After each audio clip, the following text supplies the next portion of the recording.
I'm Tanya, the Marketing Director of PourMyBeer, and I want to thank you all for joining us today for our webinar on how to execute different drinks on tap. Before we kick things off, I want to run through a few technicalities with you. First and foremost, we have enabled live chat function on the right side of your screen, so feel free to communicate with us or with each other over there. If you would like to test the chat now, simply let us know where you're joining from.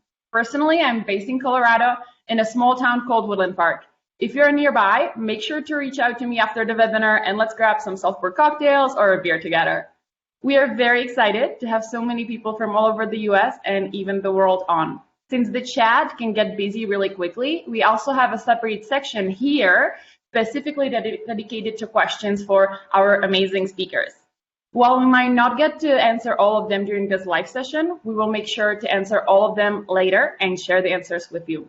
Feel free to post questions in the Q&A section right here on the right side at any point during the event, and our amazing marketing assistant, Haley, will choose a couple of favorites at the end of each panel. Hi, Haley.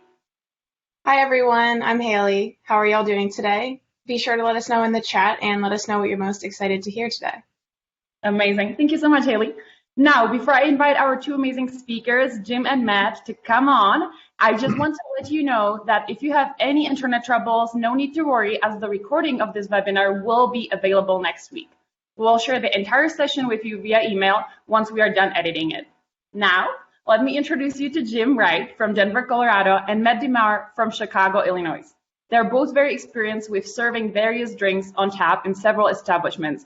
But before we dive into this in more detail, I would like them to tell us a little bit more about themselves.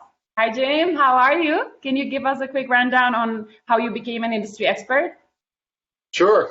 Thanks for joining, everybody. I've been in and out of the industry much of my adult life. Ended up running a lot of larger venues and multi-location operations, including, for those of you in Colorado, the Kevin Taylor Group, which is the convention center and the Denver Art Museum, Performing Arts Complex, and then also Union Station. I was the director that opened that monster of a project. Now I'm lucky enough to be involved with some other self-tap projects that I've brought online. And what started the seminal moment of us doing this was Stanley Beer Hall, still favorite in my world, because that kind of got us started and part of how I ended up here. So I've done pretty much everything in the business, and lucky enough to be here with you today. Amazing. Thank you so much, Jim. Appreciate the intro. And now I will have the same question for Matt. Can you give us a quick rundown on how you became an industry expert, Matt? Sure. Hi, guys. Nice to meet you. My name's Matt. I'm born and raised in Chicago. I've been in the service industry, the bar and restaurant industry, for a little over a decade, mostly behind the bar. Worked everywhere from dive bars to cocktail bars to breweries in town.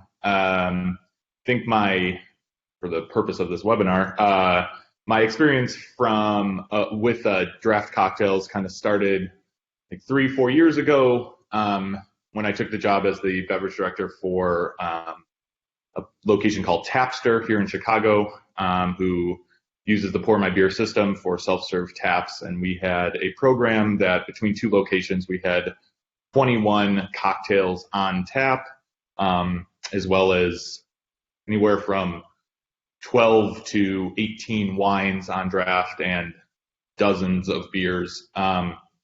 So that's basically where my draft cocktail comes from. I've now transitioned into a position at an event space here in Chicago where we also feature draft cocktails and wine and beer as well on draft as part of our house drink package for weddings and events. That's amazing. Thank you so much for sharing that with us, Matt. This was a great transition. So let's dive right into our first panel, which is Cocktails on Tap. It continues to gain more popularity across the country, and in fact, cocktails account for bestsellers for many of our PourMyBeer family members. I think Jim included. He'll talk about that more later. I just want to mention before I have a first question here for Jim, if you, the attendees, happen to have any questions during this cocktail panel, please feel free to post them in the Q&A section, and Haley will pick up two at the end of this section. All right, let's dive right into it. So Jim, the first questions go to you. What made you decide to take part in this trend, cocktails on tap? Well, when we changed over the first bar that we changed over, Stanley Beer, and my favorite, we had a traditional bar, and part of the decision making was we still wanted to have everything that we were offering our guests before we ripped out the bar when they came back. So we were trying not to upset the apple cart too much. So we started with just a couple of draft self taps when we relaunched, and turned out to be very popular, especially our margaritas.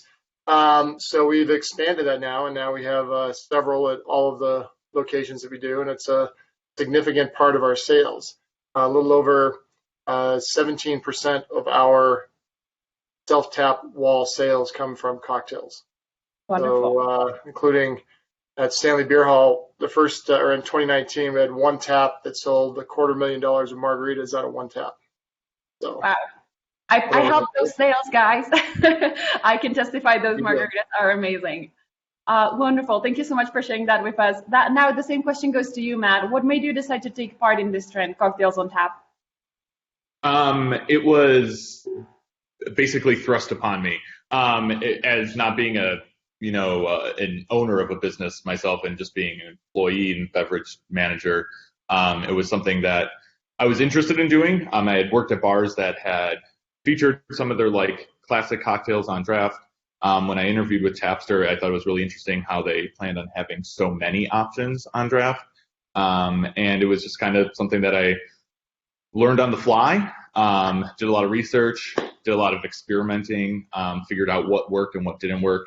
Having a strong cocktail background definitely helped, so I could have that basis of understanding of how to make the cocktail in its regular glass size form, and then extrapolate that out into a keg.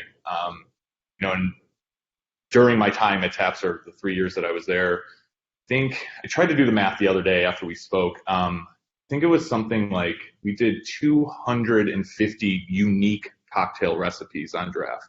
Wow. So, over the course of the 3 years, and with our 21 taps. So we were constantly rotating, constantly trying to keep it fresh and new, trying new ideas, experimenting. I will say that not all 250 of those worked very well, but there is some trial and error. But it was kind of just thrust upon me, and it was something that I really took to, and I think it's a great option for pretty much any bar. Wonderful. Now, I'll just drive right back to this. What's your most successful cocktail on tap, Matt, right now? I would say our most successful cocktails were definitely, it was kind of two-pronged. We had a lot of success with cocktails that people were already familiar with. So our stuff like Moscow Mules, margaritas, old fashions, those always did very well. And then we also saw a lot of success with cocktails that were original, that I had just kind of created, that kind of sparked interest. So kind of watching the trends of what's selling, noticing that certain flavor profiles or certain types of cocktails are working elsewhere, either made to order or in a draft type situation. And then just we created some stuff that was fun and pretty to look at. I like to drink with my eyes a lot of the time, so infusing color in different ways, and carbonation and stuff like that can really get creative. And so we had one cocktail that we called Feeling Floaty. It was this bright purple bubbly cocktail, and it sold like crazy. It was our number one seller most of the time, or most weekends. So I think there's a little balance. If you're making something good and people have the ability to try it, it'll probably work really well. Yeah, absolutely. And I guess that's a big benefit of the self-pour taps, or just generally cocktails, because you can give them just a little bit of sample and you don't have to really give them the full glass. Jim, what's your most successful cocktail on tap? I kind of know the answer there. Well, it's always margaritas. I mean, I think for most places that's going to be the case. Margaritas been king now for a few years in the industry. Moscow Mules, we always have those two on. Those are very popular. We rotate a few others in as well. We try to have different base liquors across our spectrum so that we have, if somebody's a gin drinker, we have something that they would like. Um, One of the things that's great about the self-tap piece of this is that people, if you do a cocktail that's kind of creative that people would normally maybe not order it because they're looking for something else, they can at least taste it, and they may drink something they wouldn't normally do just because they can just do a little taste. So it's great to be experimental with the cocktails, with everything on the tap wall, but cocktails works really well with. That totally makes sense. Do you, Jim, make all your cocktails in the house? We do. We Yeah. make everything fresh. We usually, because we're lucky enough that our businesses are pretty busy, that we'll have one keg on and one backup ready to go. But that's as far ahead as we get. So, and that's typically on the weekend. We'll go through maybe a dozen kegs at Stanley Beer Hall. At Golden Mill, 20 kegs of cocktails in a weekend. So You guys are busy there. I got to come back. Matt, the same question goes for you. Do you make all cocktails in the house? Yeah, everything is made fresh.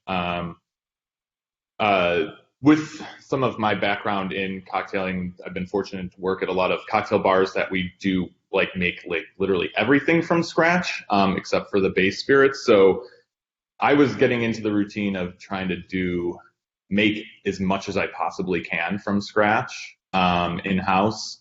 That goes for like syrups, cordials, liqueurs, or even bitters and stuff, cocktail bitters and stuff like that. That's obviously not for everybody, but we were doing that. So everything was made in-house too. Wonderful. That must have been amazing, and you could tell that in the flavor of the drink too. How does the process of making keg cocktails differ from making cocktails at a traditional bar? Matt, you can start this question. I know you've had a ton of experience with making cocktails. You need a lot bigger shaker. No. Yeah. It's honestly, it seems daunting at first, but once you figure out the formula, it's just like making a big cocktail. I know that's kind of seems like a cop out, but you're just making a bigger cocktail, and you kind of have to remember that. I think the only thing that's different is that you have to plan out your dilution rate, which is something that if you're making a cocktail in a glass or in a shaker, the dilution is going to come from the melting of the ice of shaking or stirring the drink. Knowing the differences of what that means, and then recreating that in a larger format. So knowing that ratio of water dilution to spirit and the rest of the ingredients. But other than that, it's making a big cocktail. Awesome. Jim, do you have anything to add to it? How does the process of making keg cocktails differ from making cocktails at a traditional bar? Well, it's really the key is in like Matt said, blowing up the recipe. The big difference is instead of an ounce and a half, your recipe might include 3 handles of liquor versus a shot versus an ounce and a half. So you have to make a small cocktail, very precisely measured. And when you blow it up, you're gonna change it a little bit because you need to fit it into something that makes it a little bit kind of dummy proof for whoever's making it. So you're not back there trying to measure to the ounce. So you're using whole bottle portions of things, or at least something easily measurable versus trying to do ounce and a half of this, a pinch of that kind of stuff. So you can actually, if you do it right, you can end up with a much more consistent product. I think on Matt's point, one of the hard things to calculate, is if somebody's going to put ice in their drink or not put ice in their drink, because we'll find it's about half and half. So we get a lot of cocktails that don't get diluted. So you actually have to think about what it tastes like just out of the keg versus over ice. Definitely. I remember Matt mentioned the same when we were having that. I was going to say that's a key point too. Understanding your ice is really important. I think that sounds weird saying it, but And you might not really know what that means, but knowing what your ice is and how your clientele, especially if you're in a self-pour business, how your clientele is going to be using that ice. An example of that is we noticed at Tapster that most people were not putting ice into their cocktails right away. It was something that we had to start directing people towards a little bit. The ice in the glass is going to also add more dilution to it. We also noticed at first, until we remedied the situation, that the ice coming out of our ice machine wasn't very cold. It was still ice, but it was very wet. So it was melting faster and coming out with a little bit more of that dilution right off the bat. So understanding your ice and understanding how your customers are going to be using the ice is super important. Yeah. Absolutely. Appreciate that feedback there. I can add one thing to that. We switched at Stanley Beer Hall to crushed ice, kind of the almost snow cone type ice, and it's wildly popular with the guests. A lot more ice usage with that, so especially margaritas. I have to testify to that, and I appreciate all your experience, Matt and Jim. I love how much you have to say on this. Are there any limitation to which cocktails can be served from tap and which cannot? Jim, I'll let you start this question. Well, the big thing you have to be concerned about is understanding the flow meter and what can go through the flow meter. So you really need to make a clarified cocktail for your measuring device to be accurate. So you can't have pulp or, if you put celery salt and a Bloody Mary, things like that, or horseradish, it's going to gum up the system. So coming up with a clarified product is really important, because the system you won't get paid correctly for your drinks if you don't do that. The other thing that you have to be concerned about is if you do carbonated, such as Moscow Mules, unless you have a carbonating system to actually carbonate the keg after you create the drink, you have to be very careful about adding the ginger beer in a Moscow Mule or any other carbonated substance into the keg, and then as soon as you get it in, after you've carefully poured it so it doesn't off-gas, you have to pressurize the keg immediately. They'll stay carbonated, but they won't become carbonated. So it's important consideration. So mixing that, putting in your carbonated product last, sealing it up, and then maybe agitating the keg is a good way to do it. Sense. Matt, do you have anything to add to it? What are some limitations to which cocktails can be served on tap and which cannot? No, Jim covered it. Yeah, everything Jim said is accurate. Especially with the PourMyBeer system, the flow meter is the thing to keep in mind, just because it's calculating the amount of ounces that are going through it properly. On a regular system, it opens up a little bit to it to other things, I should say, because there's not the flow meter counting the ounces, so you can do more. But with that sort of system, it is good to clarify everything. You don't need a centrifuge. Just strain your juices a lot, strain your syrups a lot, strain the whole cocktail several times. And the carbonation thing is a good point as well. I carbonated force carbed all of our cocktails that needed it myself. But yeah, if you are using a carbonated ingredient, to definitely pressurize immediately as you do it, so it doesn't break. Great. How often do you have to stir the cocktails, and do you use an agitator? Jim, I'll let you take it since Matt is taking a sip. We have agitators. We added some. There's a new product out that has a cycle, kind of a pump agitator. It's not like the old agitators. So we just added those in Golden. We go through our kegs so fast that it's not necessary. So I really think you have to just kind of decide based on your own business how much you're going through, and if they are going to sit for a couple of days, you definitely want to have one of the pump systems that will rotate the product through. They're well worth it. Got it. What about you, Matt? How often do you have to stir the cocktails, and do you use any agitators? I've actually never used any of the agitators. They were all my previous employer did not want to pay for them. So, but they can be kind of expensive. We had a sign on our walk-in that said, "Hey, if you can read this sign, go shake the cocktails." So it was kind of like a thing that we definitely agitated the cocktails every morning before service, and then several times during service, and then even after service. And it was kind of just like the sign said, if you see this, go do it. You're not going to hurt the cocktail in any way. It's pressurized in there. You're not going to fluctuate anything. It's just, and you don't have to go crazy. You don't have to like shake it for 10 minutes or anything. It's just kind of like a back and forth a couple of times, get the ingredients back mixer. But yeah, and also to what Jim said too, understanding how much you're going through, and if like the cocktail's sitting there for a day or two, it might be worth it to look into other options. We were fortunate at Chapter as well that we were kind of going through kegs quick enough.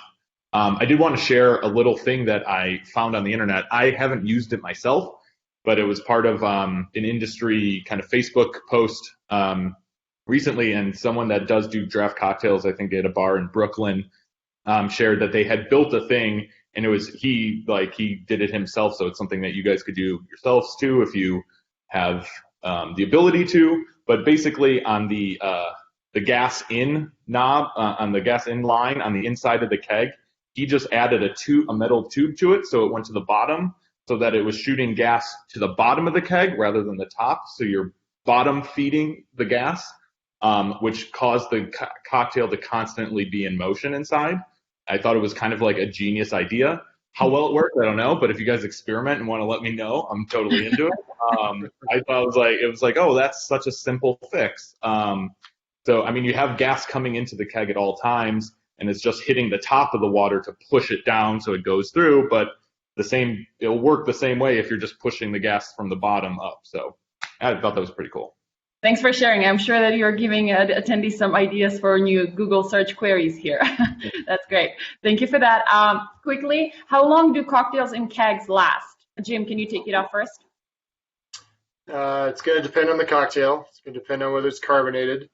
We do everything with fresh juices and such like that. So, fresh juices and alcohol tend to not play well together over time.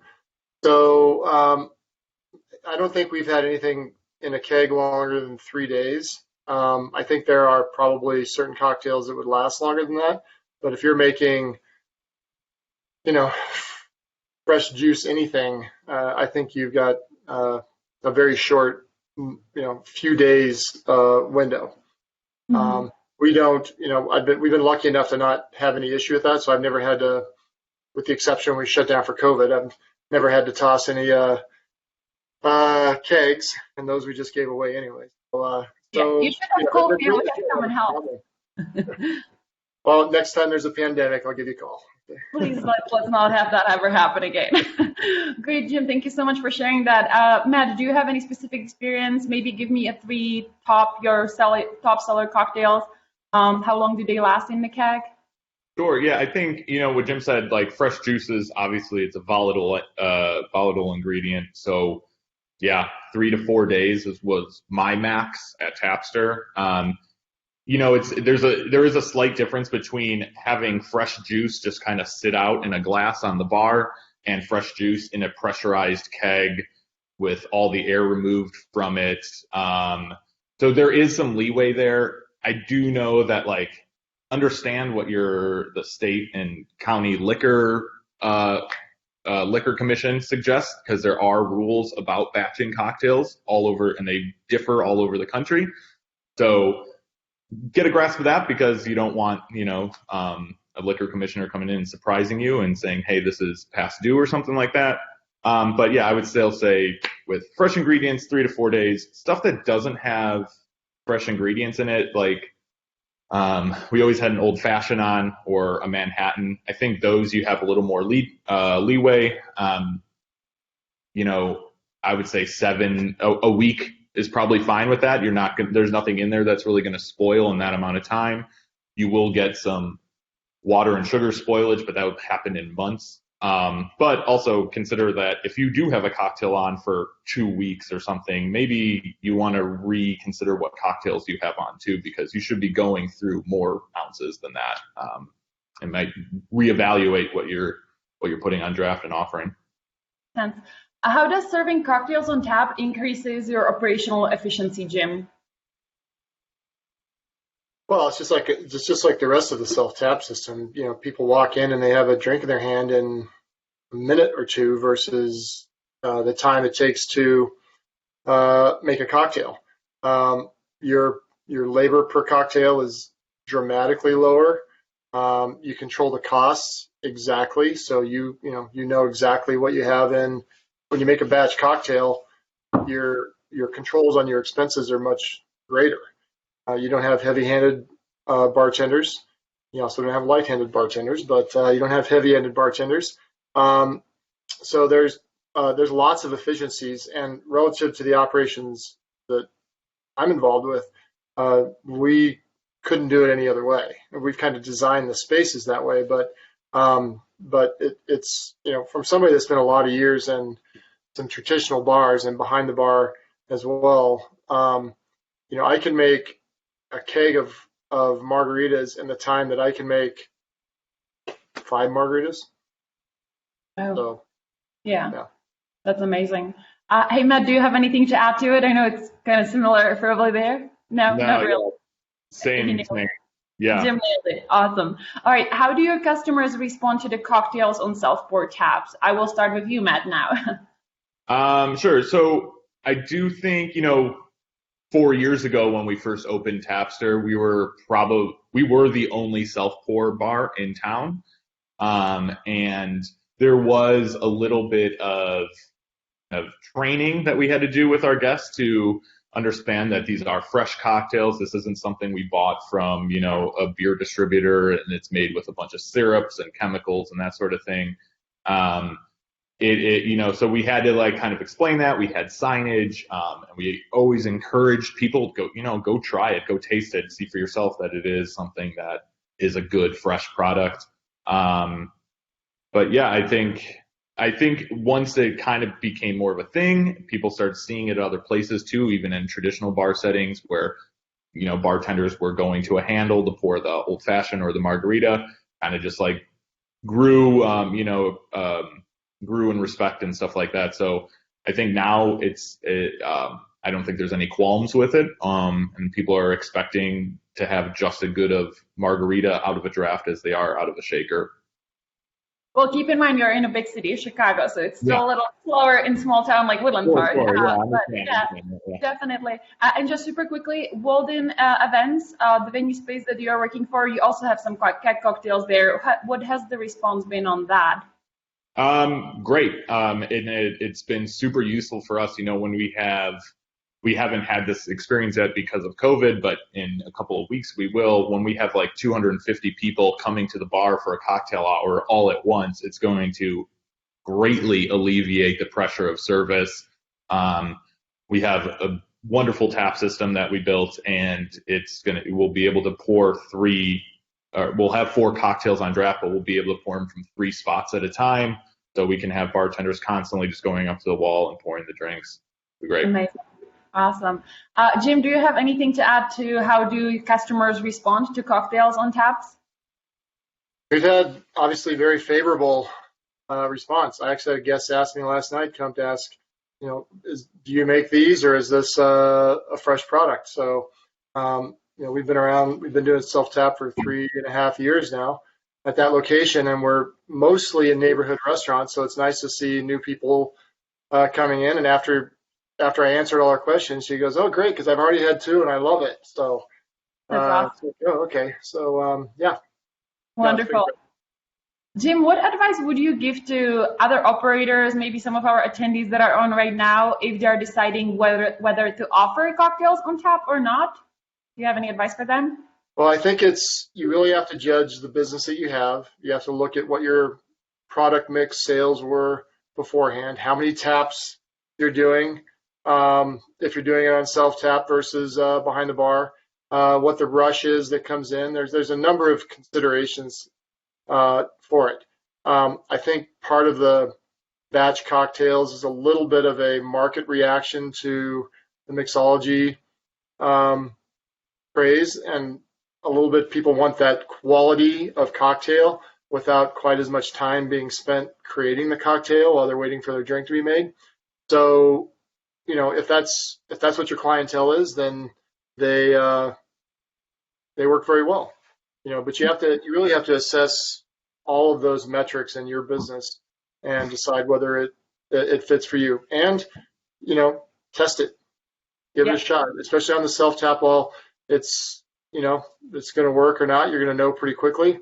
But give it enough time to really to give it a chance, and do something. The initial ones, I would suggest, do something a little bit mainstream instead of too creative, so that you catch a bigger market.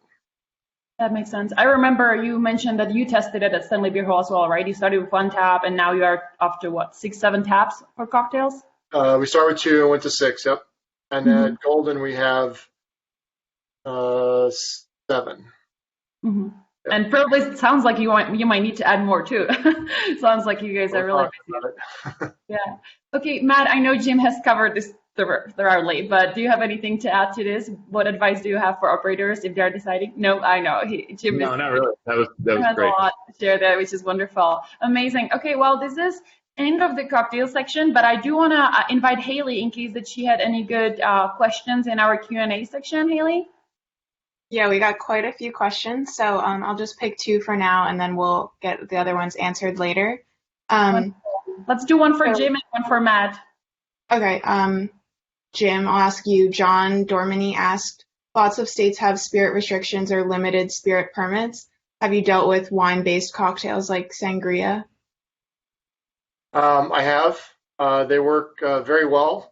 Sangria, when it's done really well, typically has a great fruit garnish. Garnishes are a whole nother conversation in the cocktail side, but the sangrias work great. You do want to pay attention to keeping your lines clean when you do sangrias, though, because they will get sugar sticky from the sangrias. So, but yeah, they sell very well. Awesome. That actually leads me into my next question for Matt. Andy Wilkinson asked, how do you handle garnishes? Do you cut them decoratively, or are you able to squeeze them? Do you keep them refrigerated, and how do you display them? Good question. And that is a question that I don't think we at Tapster ever really developed a great answer for. So at Tapster, we basically omitted the garnish aspect of the cocktail. However, what I did was try to infuse whatever that garnish would impart into the cocktail itself.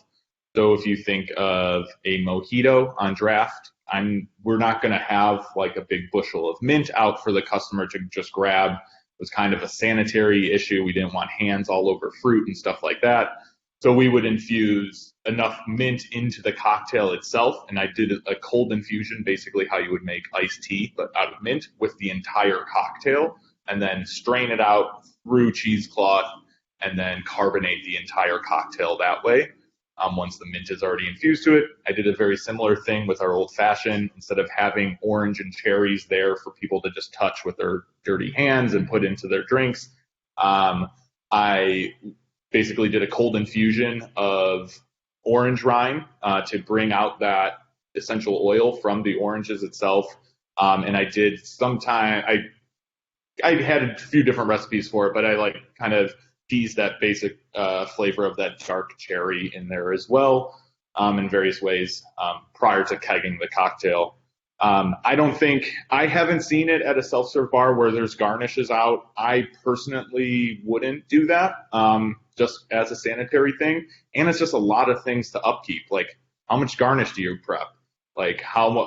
Who's replenishing it when it's out? Where are you putting it? How are you keeping it fresh? That's just something I think that you kind of have to, if you are going to go the direction of self-serve, you kind of have to understand that, well, we're not going to have pretty extravagant garnishes on our cocktails. In a lot of ways, you can get that garnish, the essence of that garnish into the cocktail without actually having them put it in there too. I so super quickly want to ask Jim if you have any other experience with that. I think that I might have seen some wines pre-COVID in Well, St. yeah, we have the same experience. It's a difficult thing, and yeah, dirty guest hands in the middle of a fruit jar is not ideal.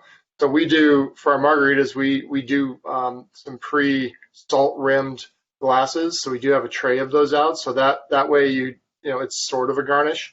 And then at Stanley, we do table service for food. So if somebody asks for it, we do prep limes and keep them in the on the back line, and we'll bring them out a couple of lime wedges on a tray, so or on a plate. So we do that. Outside of that, we don't have them out. The other thing that we do is I came up with an effective Bloody Mary recipe that does self-tap, and you can buy the Bloody Mary meal, we call it. We come out with 2 strips of candied bacon. It's a whole meal that you would normally see inside of a Bloody Mary, celery, olives, all that kind of stuff for a fee. We charge $2.50 for it. We should probably charge $10 for it, but it's so you get your Bloody Mary and you get the meal. So, but we charge for that. So it works pretty well. And we only do Bloody Marys on the weekend, so we don't do it every day. So that way we don't have to prep all that stuff and throw it away during the week. Okay, wonderful. Haley, thank you so much. I'll call you out in a sec again for the wine section. Yeah. Let's move on to the wine on taps and wine section of the webinar. Again, don't forget, if you have any questions during this wine panel, feel free to just pause them in the Q&A section, and Haley will pick out 2 for Jim and Matt. And my first question goes to Jim here. What made you decide to take a part of this trend, wine on taps? Well, for us, Stanley Marketplace is in a neighborhood that has a lot of wine drinkers, and not to put a sexist spin on it, but a lot of moms who get together in groups and drink a lot of wine. Our biggest thing was we wanted to have something for them, and the craft cocktails are the same thing. We wanted to make sure that there wasn't a reason for one person of a couple or a group to say, hey, they don't have anything there for me. So if somebody came in, we wanted them to be able to experience the same thing as our beer drinking crowd. So it was as much alleviating the no, I don't want to go there, as it was having something. Now it's turned out to be wildly popular.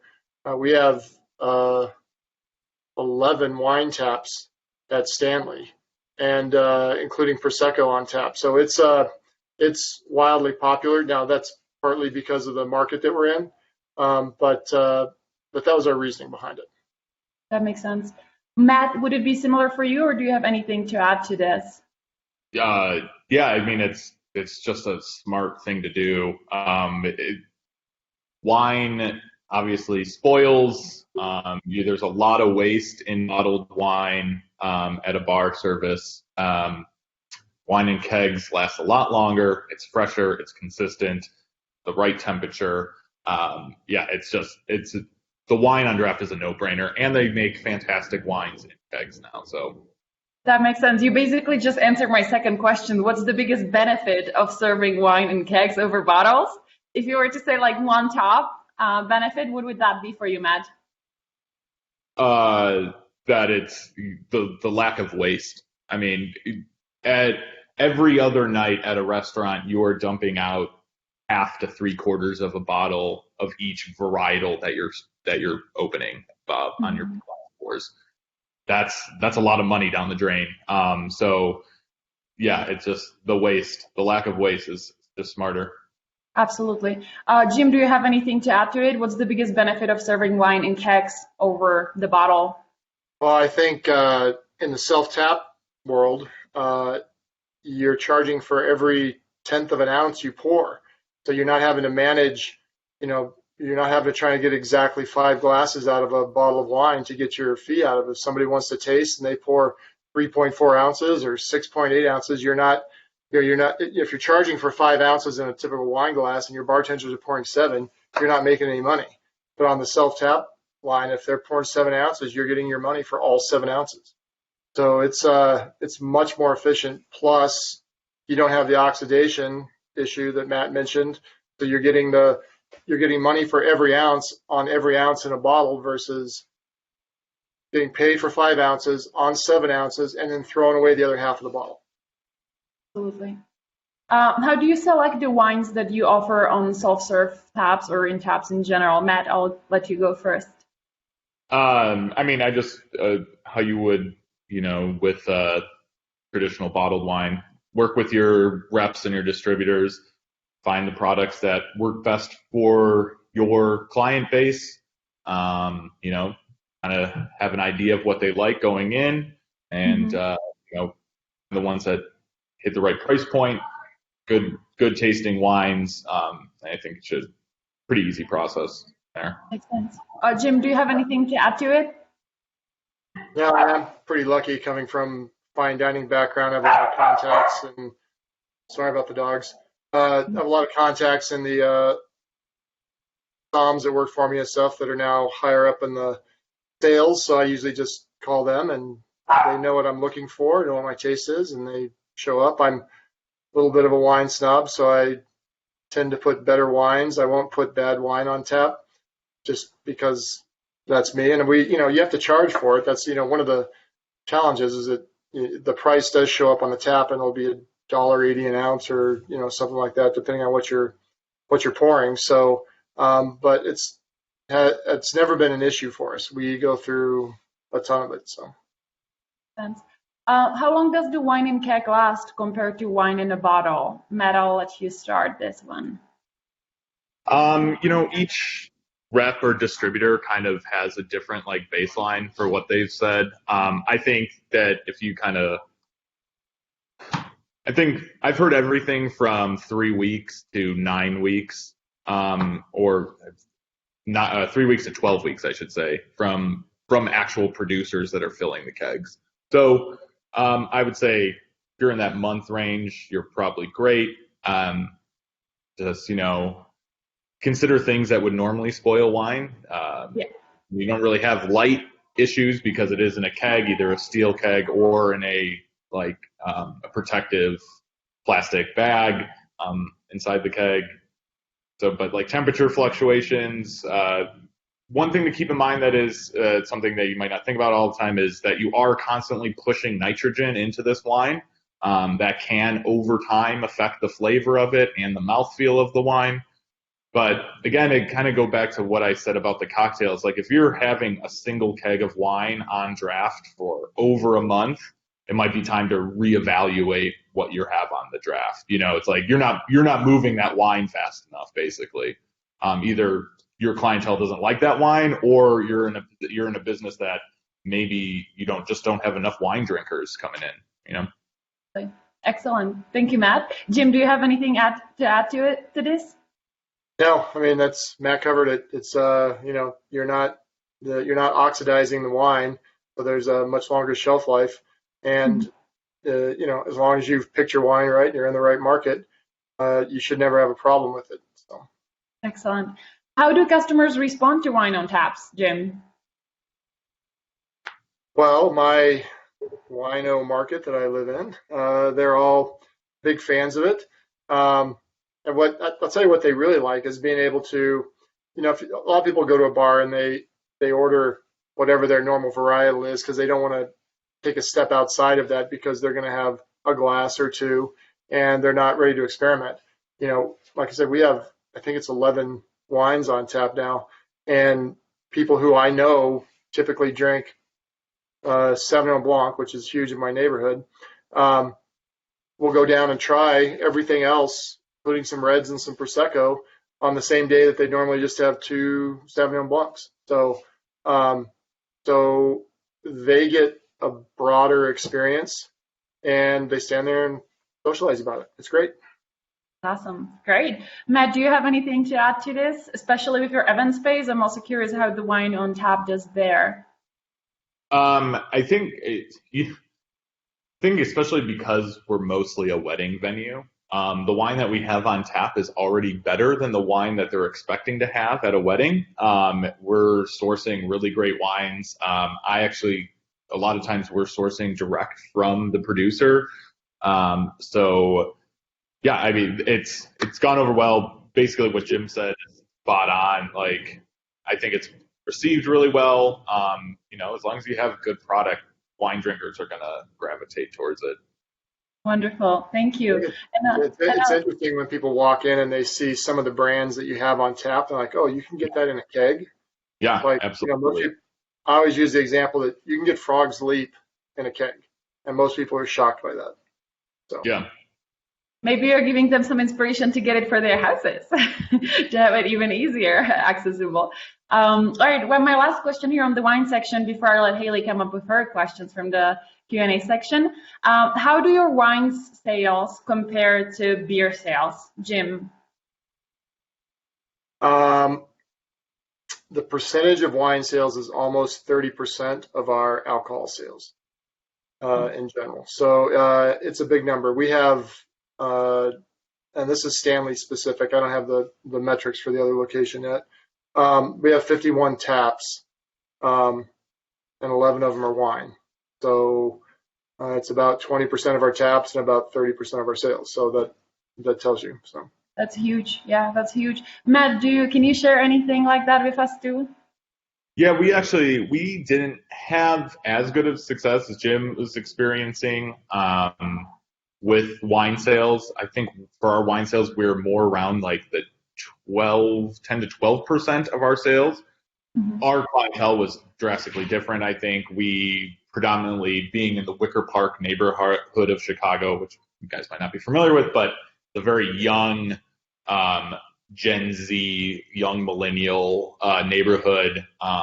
Most everybody there was like 21 to 28 years old. So we definitely saw more sales. Like beer was our number one, obviously, and then cocktails was definitely significantly ahead of wine. But we started when we opened taps, or we started with 12 wine taps in Wicker Park, and then we eventually did move it down to 8. Just because we wanted more taps for cocktails, because those were working better for us.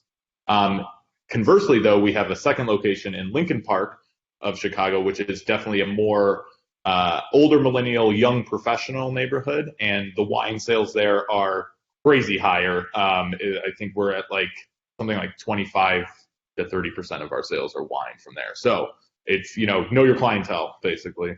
Absolutely. Yeah, it all comes back to that. Great. Haley, can you pop up here again and let us know if you had any questions in the Q&A section? Yeah, so we got a few questions here. The first one I'll ask Jim. Chinmay asked, with the direct draw system, how do you separate beer, cocktails, and wine, as both need different serving temperatures, especially red versus white wine? Well, our red on the direct draw is outside of our beer cooler, so we designed the space specifically for that. And also when you do your install, you have to have, it's a different gas blend that goes into your wines and cocktails, so that your beer tap installer or service provider can take care of that. But you do need to plan for it. On our first installation at Stanley, we put the red wine outside the beer cooler, but the lines, because we built it with the taps inside, so in the morning, that first glass of red wine's chilled. So it's not really a big issue for us, but we had to restructure that so it was corrected. So we designed for it as a separate room now. Thank you. And then for Matt, Philip asked, what is the time period for line cleaning with wine versus cocktails? I would say the same time period. Like, clean your lines, guys. Make sure they're cleaned regularly. It's an expense, but it's an expense that's well worth it. At Tapster, we were having ours cleaned every other week. Friday, our service came in, flushed them out. It's also a good investment to have whoever designed and installed your draft system can provide you with a cleaning keg that you can fill with your own solution to flush your lines out too. If you're if you have one cocktail line that was one thing and then putting something totally different on, it's super easy to clean your own lines too. I would say every other week is a good starting point. And then having the ability to clean them yourself, flush them out yourself, even just running hot water through them like if you have the time and the ability to in between, what was on and what's going to be on is always good, beneficial. Amazing. Thank you, Matt. All right, now the final section here, very short one, brief one. I just wanted to quickly talk about anything else, any more unique beverages on tap, such as sake, kombucha, cold brew. So if anybody has any questions, as usually, don't hesitate to post these questions to the panel here for Haley in Q&A section, and I will just start with asking Jim on what other beverages do you have experience serving on your taps? Well, all of the above. We do up in Golden, our new place, we do nitrogen coffee. That's in addition to, we've always done seltzer, ciders. Seltzers are really gaining ground, and a lot of the microbreweries are making their own. So there's a lot of interesting options out there that aren't truly in company. There's in Golden, we have a sushi bar inside of our self-tap space up there. So we have a couple of sakis on tap, and those are doing really well. I was a little concerned about having to charge, $3 an ounce for them, whether people were going to pour it, but we're burning through it. So yeah, it's great. I would, if you have the space and you think it fits your clientele, I would say that there's no reason that you can't try literally anything that you can pour through there and control the consumption of. I wouldn't do tequila or straight bourbon or anything like that, but I've heard people do it, but no, I encourage it. It's great. Amazing. Thank you, Jim. Same question for you, Matt. What other beverages do you have an experience serving on taps? Pretty much all of them as well. We tried a lot.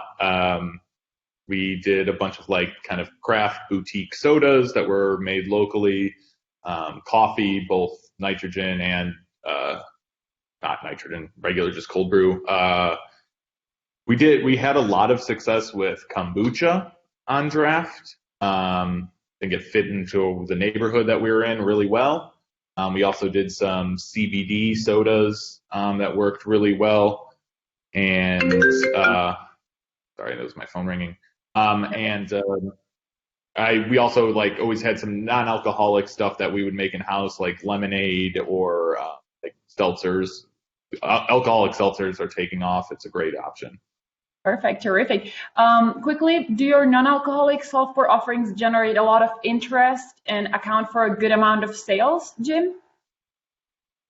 Well, our kombucha does. Well, we pour a lot of it. It's the one thing off the self-tap hall as a perk to our staff that we allow them to drink complimentary. Nice.